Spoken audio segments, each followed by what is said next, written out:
Doctor बिटिया के साथ जो हुआ उसे लेकर के देश सदमे में है, लेकिन एक सच ये भी है कि कोलकाता की उस बिटिया को, डॉक्टर बिटिया को डायरी लिखने की आदत थी जिसका एक पन्ना गायब है।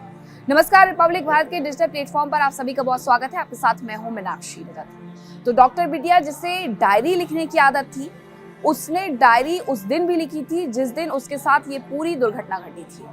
उसकी फोटो खींच करके उसने अपने माता पिता को भेजी थी, व्हाट्सएप की गई थी, फोन पे भेजी गई थी। लेकिन इस सब के बीच जब अब सीबीआई के हाथ वो डायरी लग चुकी है तो उसका वो पन्ना गायब है जिसकी फोटो उसके द्वारा अपने माता पिता को भेजी गई थी।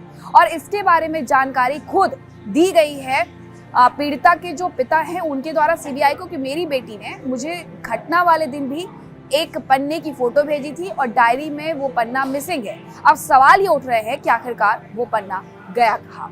लेकिन इस सब के बीच और भी कई खुलासे हो रहे हैं इस पूरे केस को, क्योंकि अब सीबीआई ने टेक ओवर कर लिया है। सीबीआई ने कहा है कि 4 दिन से तो हम पूछताछ कर ही रहे हैं जो पूर्व प्रिंसिपल है संदीप घोष, लेकिन उसकी तरफ से कई ऐसे सच है जो छिपाए जा रहे हैं। यहाँ तक दावा किया जा रहा है कि जो फोन डिटेल्स थे उन्हें संदीप घोष ने अपने फोन से हटाया था। कुछ कॉल रिकॉर्ड्स हटाने के साथ साथ कुछ मोबाइल नंबर्स भी थे जिन्हें हटाया गया था।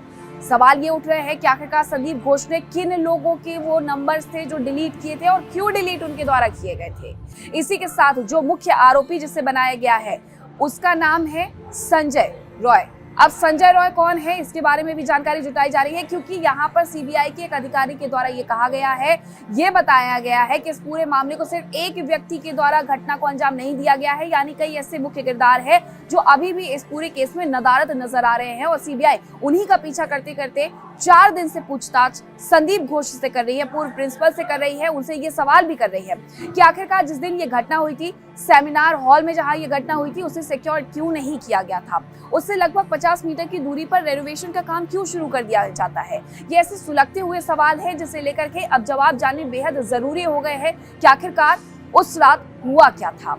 ये भी उतना ही सच है जो उनके पिता के द्वारा कहा गया है पीड़िता के, कि बेटी ने जो पन्ने की फोटो भेजी थी वो गायब है। और इसी का सुराग जैसे ही सीबीआई को मिलता है, सीबीआई दस्तक देती है सीधे जाकर के पीड़िता के परिवार के यहाँ। सोमवार को सीबीआई की टीम वहां पर पहुंचती है और उस पन्ने की फोटो लेती है जो उसके माता पिता को मिली थी, यानी उन्हें भेजी गई थी। अब उसके बिहाफ पर भी ये कोशिश की जा रही है सीबीआई की तरफ से कि आखिरकार वो डायरी का पन्ना गया कहाँ। और अगर एक पन्ना गायब है, इसका सीधा सीधा मतलब है कि कई और ऐसे पन्ने हैं जिन्हें फाड़ा गया डायरी से, जिन्हें गायब किया गया।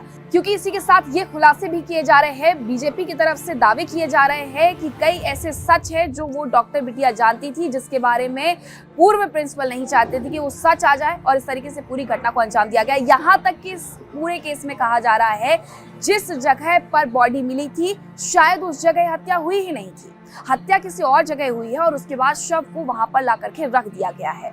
अभी पूरे मामले में जांच हो रही है, लेकिन जैसे जैसे सीबीआई आगे बढ़ते जा रही है कई ऐसे सच है जो दुनिया के सामने आते जा रहे हैं।